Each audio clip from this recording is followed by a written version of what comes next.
Mr. Bill Ray Lewis, and I'll be serving as a moderator this evening for the Transparency Government Group. I'd like to call your attention to a couple of things before I ask Mike Bishop to give our invocation. If you will, there are several things on your desk, and I want to call your attention to those first. You'll have a small booklet that's basically entitled, I think, the Arkansas Freedom of Information Act. I'd like you to take that home with you if you will. You can get extra copies of that from the Governor's Office, from the Arkansas Press Association, various agencies listed, I believe, there on that cover. You'll also see a copy of the agenda for tonight's meeting. Fairly self-explanatory, except I do have a change or two I would like to make a little bit later. And then you'll also have a copy of, I believe there are listed about 85 different questions that have been asked. Some of them maybe have been answered last time we had this session. You'll also probably yourselves maybe formulate, maybe have formulated some more questions that might need to be asked and answered tonight. But with those thoughts in mind, I would like to ask Mr. Mike Bishop, who's listed on the agenda here. Mike is a good friend of ours. He's an Alpena Methodist Church pastor, also at Shiloh United Methodist Church. And Mike, I believe you and a cohort down in Little Rock founded the American Speaks organization, which is a tremendous organization, very patriotic. And without any further ado, Mike, would you lead us in the invocation? Thank you, Bill.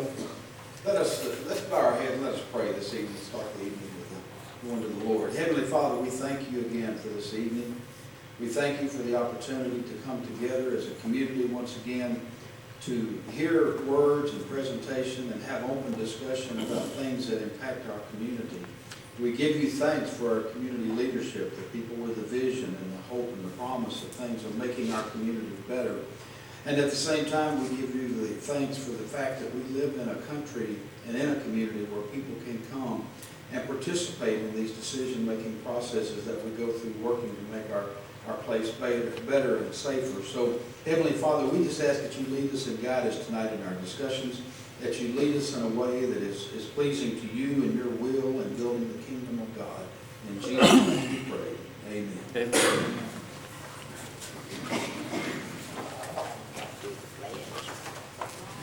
Thank you, Mike, very much. At this time, I'd like to call your attention to our videographer over here, Mr. Frank Hampson, one of our dear members. And Frank is going to lead us in our Pledge of Allegiance. If you'll please stand. Please stand and face the flag.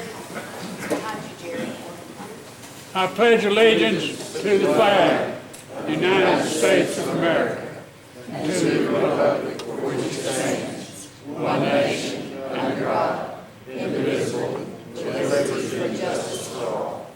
Please be seated.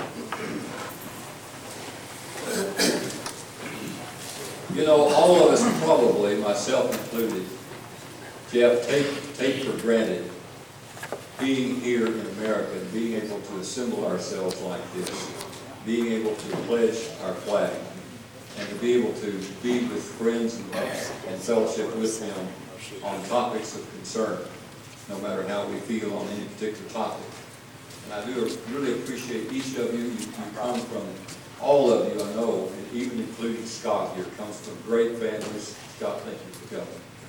I've known Scott for a long time, his wife, but all of us come from people who represent Americana in many, many, many ways, and I appreciate your being here tonight. I would like for you to look at your agenda just a moment.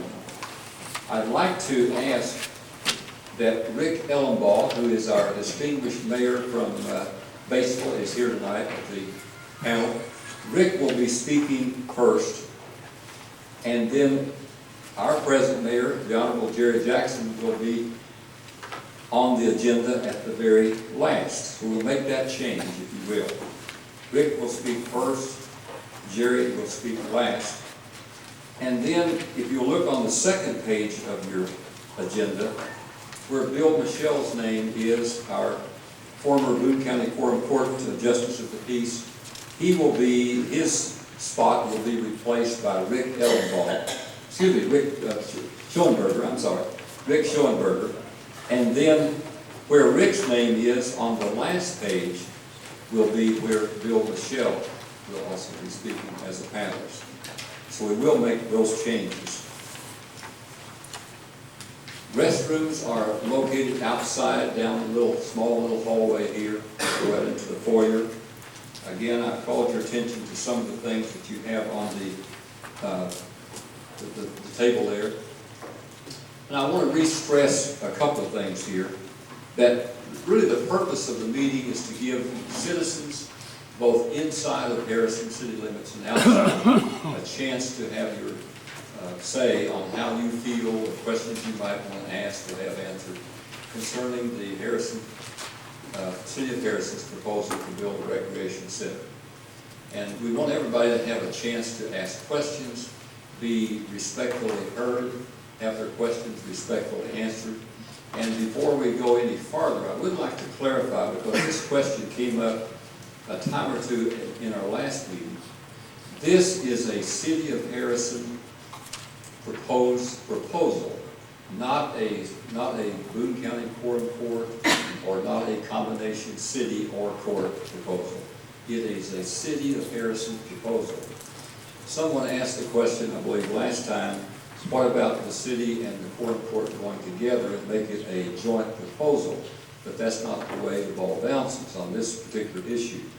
It is a city proposal, and Mayor, as I understand, only the citizens of Harrison will be able to vote. But as all of us know who live outside the city of Harrison, if the balloting is in favor of the 1% or part of it increase, then all of us who live outside the city, of course, would also be paying that tax, if that levy tax, if we come into the city of Shop. So I want to make that clear. This is our last public forum. We had one about a month ago, and I really appreciate again all that you've done to be able to be here. I know the weather's not the best, but it's also not the worst. So with that in mind, I would like to introduce Rick Ellenbaugh, who is the distinguished mayor of the city of Batesville. And Rick, please, as any panelist, be sure, if you want to, come up here to the podium and speak, or speak where you're from. Rick Ellenbaugh, ladies and gentlemen.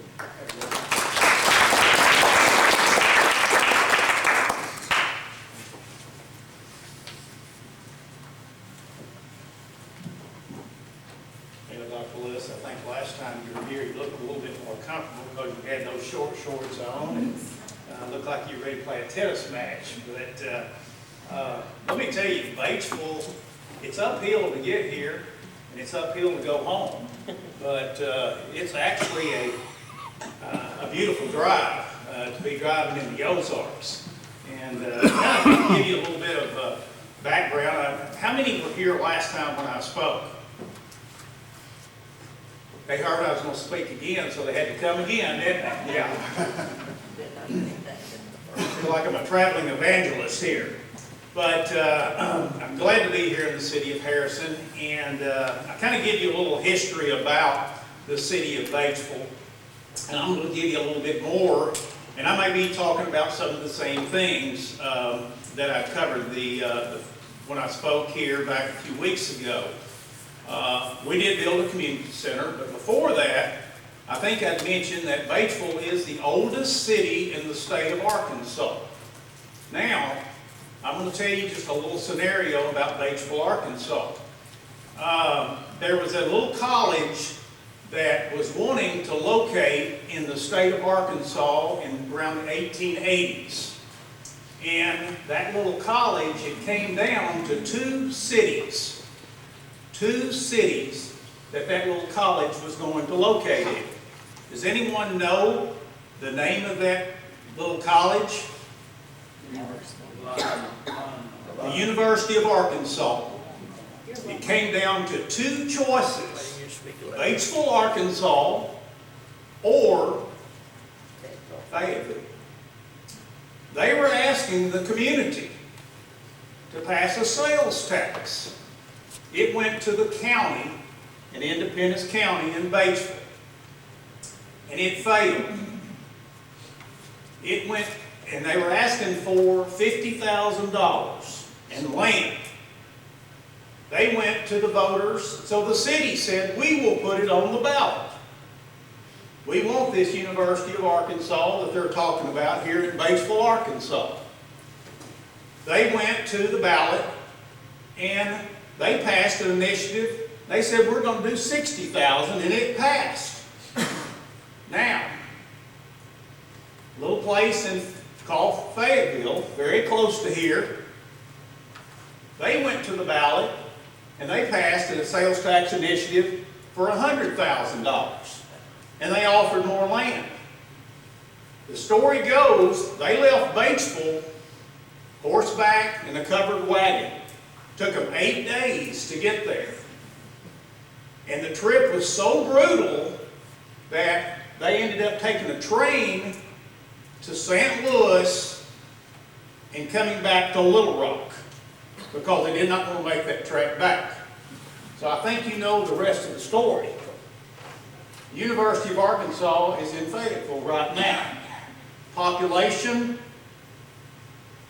a little bit larger than Batesville, Arkansas. So what if Batesville, Arkansas, in the county would have gotten together, but they didn't, and the university is located there. Skip Rutherford, who's the dean of the dean of school, Clinton School of Public Service, and he said, and he was talking about these scenarios, and he said, all these things that have happened. Now, let me tell you about another little town called Newport, Arkansas. Newport is 27 miles from Batesville. It's down the White River. You get in a boat, you can probably be there, you can drive it faster. Anyway, Newport was a thriving community. Back when I was in high school, actually, Newport won 23 football games in a row against Batesville, and that was the big rivalry back when they played on Thursday, so we always had a rivalry. We don't have that anymore, because guess what, Newport? There was a young man named Sam Walton, that was located in Newport. Sam Walton had a little store there called Ben Franklin's. Sam started making money. But guess what? There was a gentleman there in Newport that owned that building. So he said, you can't afford the rent. So Sam Walton left and went to Bentonville. So what if? 27 miles from Batesville. We would have been Laurel, Arkansas. We would have been Bentonville. We would have been Rogers. And it would have been a thriving 50,000, probably a community at this time. Now, when I became mayor, all the story is, when I became mayor, I said, I'm not going to let Sam Walton get away. I'm not going to let a university get away. I'm not going to get an industry. I'm not going to let them get away. But what am I going to do? I'm not going to be a mayor that's status quo. I'm going to challenge my community. I'm going to build my community. And I'm not going to go in and say, what is this going to do for me politically if I do this? I'm going to run that community, and I'm going to challenge them, and I'm going to get a team, and I'm going to put something out there. During my administration, we have challenged our community. This administration here has challenged the city of Harrison. We built a community center. That community center has changed our community. It has changed it for the good. We have people that are coming to Batesville. Let me just tell you, and you hear, there's always, some folks that say, oh no, that's not true, that's not true. We had an individual who moved to Batesville. This is just one individual. He worked for Silica Mines up in Gang. And about the time when we passed ours in 2012, he loved to work out and he loved to swim. He said, I can live in Heber Springs, who had just opened a new community center, or I can move to Batesville.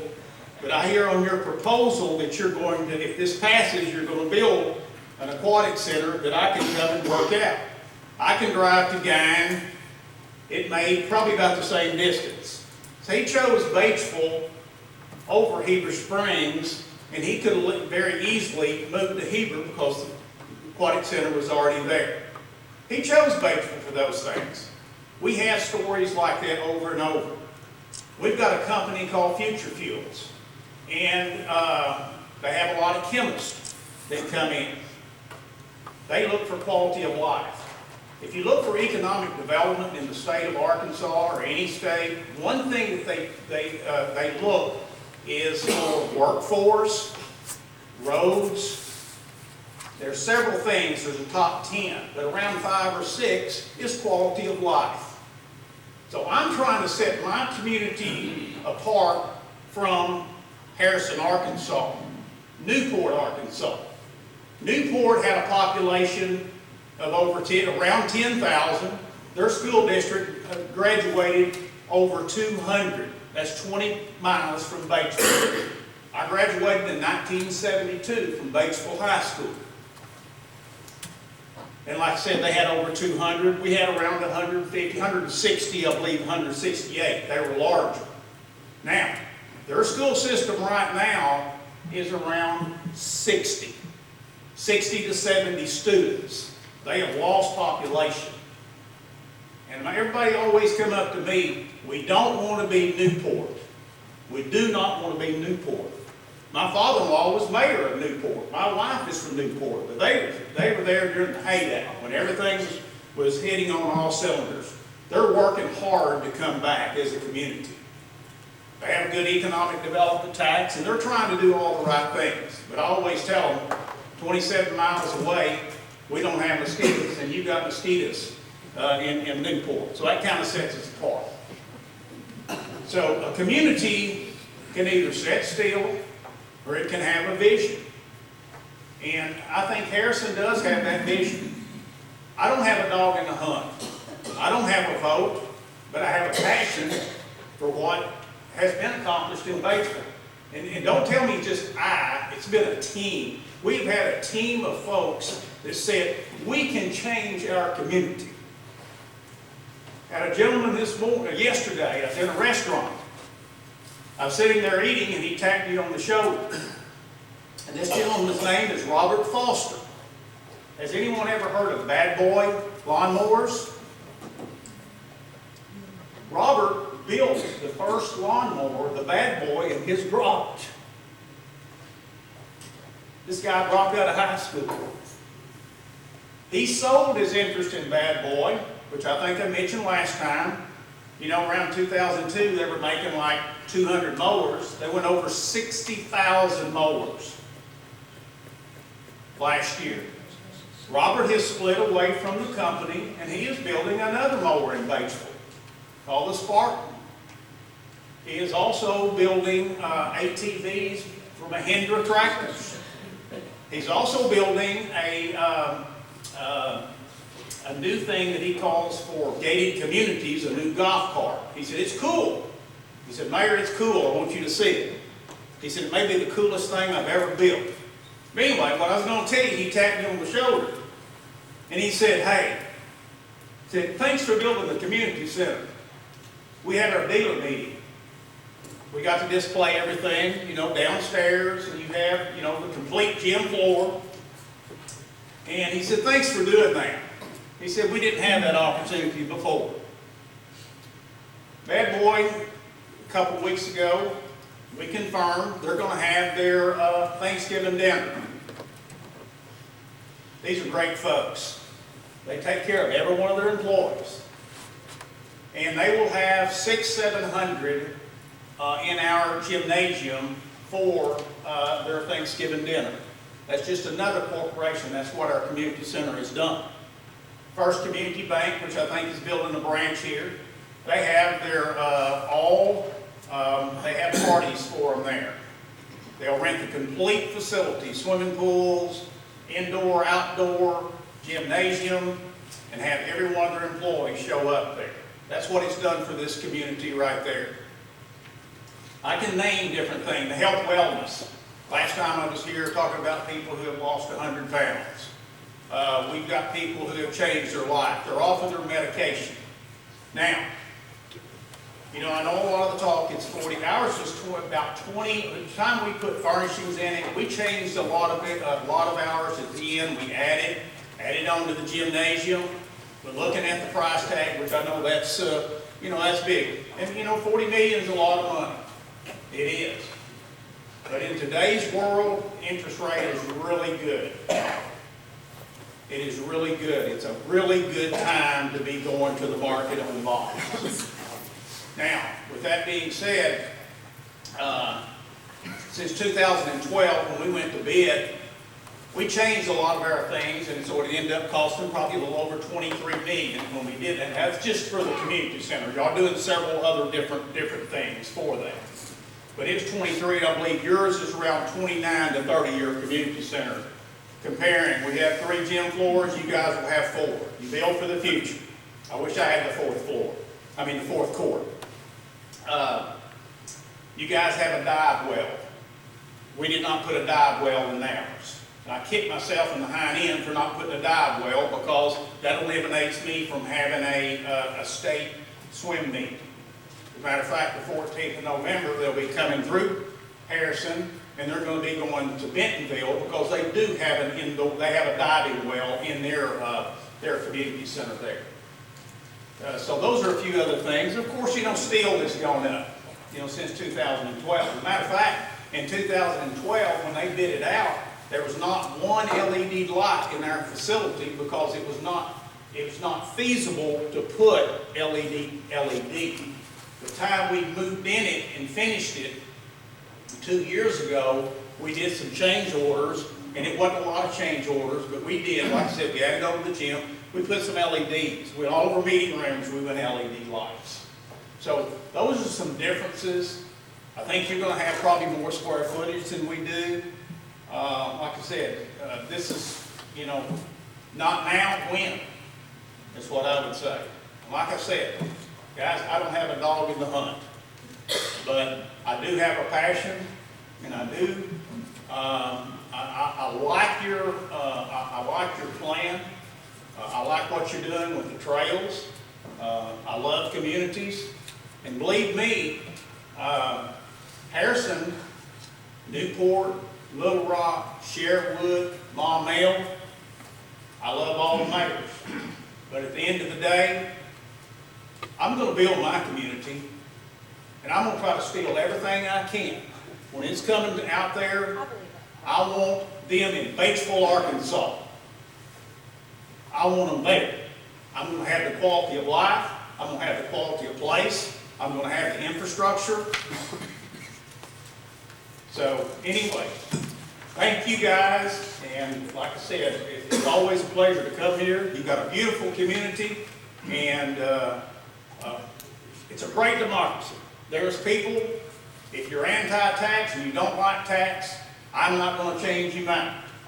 And I promise you that. When I look out here in the audience and I see county and city, same scenario that we went through. Because we can go to the polls and you'll be able to vote your conscience.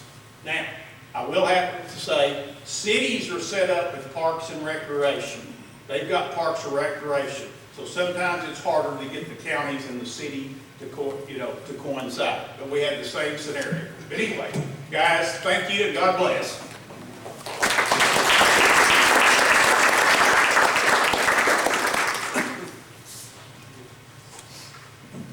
Thanks, Rick, very much. Thank you for driving over. Rick, did you bring anybody with you over from Batesville? No one would ride with me. Okay. I'd like to, at this time, I'm very impressed with what has been done here with the, I'm going to call it the Durand Center.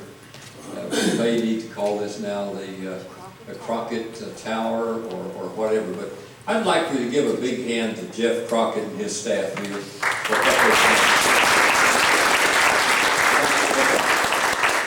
I predict great things here for Jeff and his staff in putting all this together. Joe and Scott, and I'm not sure who else I need to say thanks, but they've always, both of these sessions, they've done a great job of helping set everything up for us and getting everything ready. This time I'd like to introduce Rick Schoenberger. And Rick, by the way, before Rick comes here, let me ask Rick one other question. Any questions that you might have, Rick Allenball from Batesville? I meant to ask that while ago. I'm sorry, Rick. Any questions you might have to ask? Yes, sir. Rick, did it take more than one time to get a tax passed in Batesville? Yes, sir. Mayor, it did.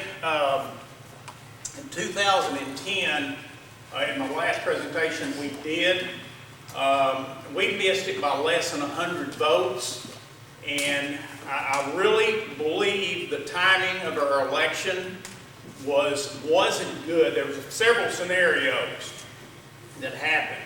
We had a $50 million initiative on the ballot. We had also, in 2009, passed a 1 cent for our wastewater. But in 2010, we did this a week, the week that school started, or week before school started, I'm sorry. So we caught a lot of people off guard, a lot of vacations and things like that. When I went through everyone who voted, I looked at it and I studied it, and there was 250 individuals that I knew. I'm a former teacher, taught 30 years. There was 250 individuals that I identified that did not go to the polls. Were they on vacation? What was the story? I even looked, and the president of the college did not even go and vote. So it was bad timing. Now, we did not have a very good plan. Ours, we're kind of like Harrison. We're a lot of hills and valleys and floodplain. So that proposal right there, we were actually buying 250 acres. And this was farmland. This was farmland. It should have been worth, and it was 9,000 and 7,000. They kind of had it broken down. So we were almost buying, a couple $1 million worth of just property. And it flooded. This area would get flood water on it, which that's where we're going to build all the athletic fields. People did not like that. I didn't like it myself, but it was difficult to find that 40 acres, that good little spot to build. So that did not help us. We came back and we built a larger community center and with more amenities than we did the first time. We had baseball fields on steroids, and softball fields, skateboard parks, you name it, RV parks. We had everything you could imagine. It was not a good plan the very first time. And that's one thing I'll commend this group. They have done their homework. Next time around, we went and we looked. We visited 8 community centers in St. Louis. We went to Missouri and we looked. We drove to Branson. We drove to Bentonville. Went to the Jones Center. We went to Lone Oak, Arkansas. We went to England, Arkansas. I looked at every one of these facilities. And I commend the group here. They have done their homework. And like I said, I wish I'd have had somebody that I could have copied off of. I did have mayors that come and helped and spoke, but they never did just kind of get down and pick my our plan apart, which I wish they would have. But great question. Thank you. Thank you, Rick. Any other suggestions, comments for Mayor Rick? Okay, Rick Schoenberger. Thank you, Rick. Rick, would you like to come on up? Rick is the owner-manager of Backstreet Trader on East Stevenson. Rick? This is these floods. Woulda, coulda, shouldas. I'll tell you about a time in the past when there was a little tiny town called Belfont that was bigger than Harrison. Can't hear me? Can't hear. Okay.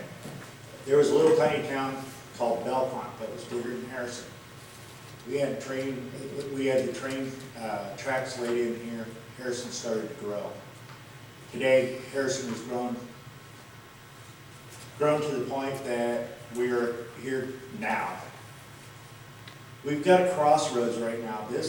I'll tell you, I've said it every time I've done this. I'm not against the rec center. I'm against $50 million. $39.9 is what the proposed bonds are. If they get this paid in 15 years, it will be around 47, 48 million. I have not got this answered yet. I've asked it many times. We're not in-housing the tax money, so we're gonna have somebody that's actually responsible for our money. That's gonna be making the payments, handling the accounts and all that. Nobody does anything for free. So we will also have to where we're paying them. So we're looking at about $50 million when this is all said and done, if we can do it in 15 years. I've had in front of council, they have been committed to the $45 million mark. We just can't get the other questions answered at this time. As far as workforce in Harrison, our workforce has been harsh. But on the other side of that, as a city, we need to focus on jobs. Harrison was built as a hub town around the railroad. Everything started building.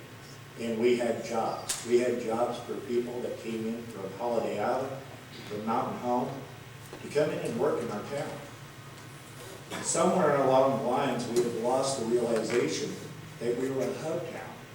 We had industry, we had jobs, we had things going on. They think we're a tourist destination. The question I have for each and everybody in here, if you could tell me, within the city limits of Harrison, Arkansas, what is there for a tourist to come see? Most of the tourism we're getting in right now is from the soccer, the baseball, all the sports that we're getting in. They come in for a weekend, they go to the restaurants, and they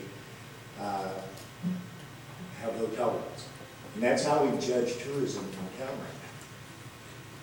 right now. The loss of jobs. And just since this has come about that we're going to pass a 1% sales tax in this town, we lost 160 or 180 out of flex steel. We've lost 60 now as of last week from FedEx. And from what I'm hearing from there, that might not be all of it. We've got some fantastic things in this town right now. We've got a school that it's real quiet, but these guys are starting to really come up. We've got a robotics lab in there that is teaching the kids how to build them, program them, and work them. Our nursing is next to none. And they keep on saying, well, no, they've got some good nurses and surge techs right here in this town. At this time, the state max that we can get to on sales tax within the city limits is, I think, 2.5%. This will take us up to 2.25. As far as looking at this big plan, we're building a really nice Taj Mahal, beautiful place. 3 or 4 miles off the main run down another road out by field. Yeah, how many people are going to see? Why does it have to be so fancy for a rec center? In the last year, we were talking about losing the lake, clearing out the dams, put it back to a creek. We're talking about moving police and fire and city hall to the north side of town. And now we're talking about filling the swimming pool that is full all summer long with kids. And that has 5 neighborhoods around it. We've got the upper over here, Eagle Heights. And we've got a lot of our kids and everything right down in this area. We're going to move it up north where there's 1 neighborhood, and then you've got industry on the other side. I'm not against the rec center. I'm against moving it from where it's at. We do not need to kill our downtown. My dog in this fight is I have invested in this town. I own the buildings I'm in. Me and my wife work every day down at the store. To see me dressed up and cleaned up like this, I'm always either hauling stuff and shoving or cleaning something to turn around and make my living in this town, but I do. It's a great town. I just don't want to see it overextend to get us to a point, because if we can't make the payments, they can close it down, but we still have to pay for it. We've got a trash dump that we're paying for right now that we didn't have a choice in it. But there's 5 counties that went in it. It was a great thing to do. We're going to save money. Now all of us on each one of our pieces of property are paying money.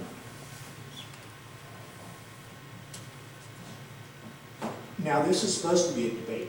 That's where you ask a question and you try to get an answer. I'm gonna end this for me to ask Mr. Jackson, that I'm hearing from a lot of people that I'm spreading misinformation.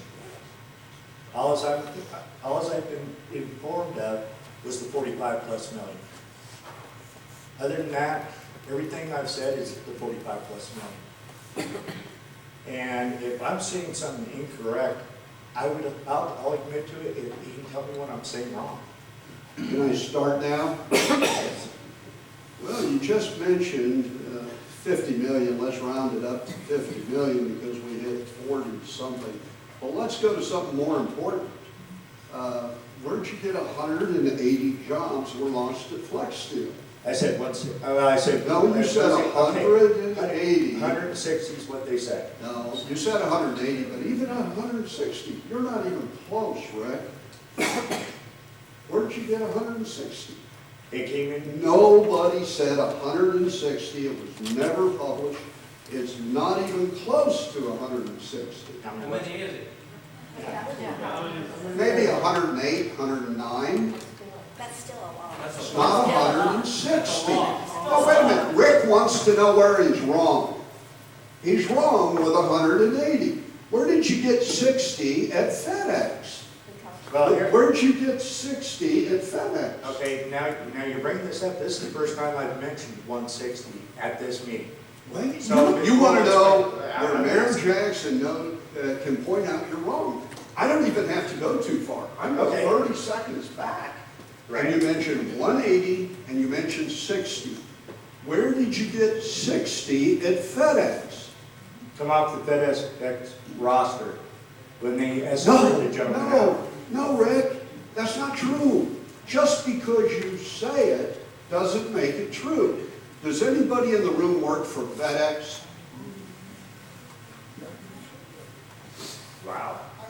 Nobody does.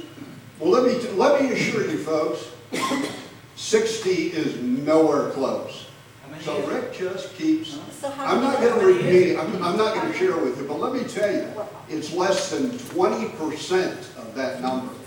So it's not only not close, it's just drastically wrong. Okay, so prior to this, because it was said tonight, I have not posted that on the internet, and I had nothing to do with Well, you said, where do you say stuff wrong? Rick, you're just standing up there saying things that are not true. $45 million. Is that untrue? $35 million. Is that untrue? All right. I don't know. Luke, is 45 untrue? I know, can I comment? There you go. And who are you, sir? I'm John Porter, you know who I am, I hired you and brought you here. We don't know who you are.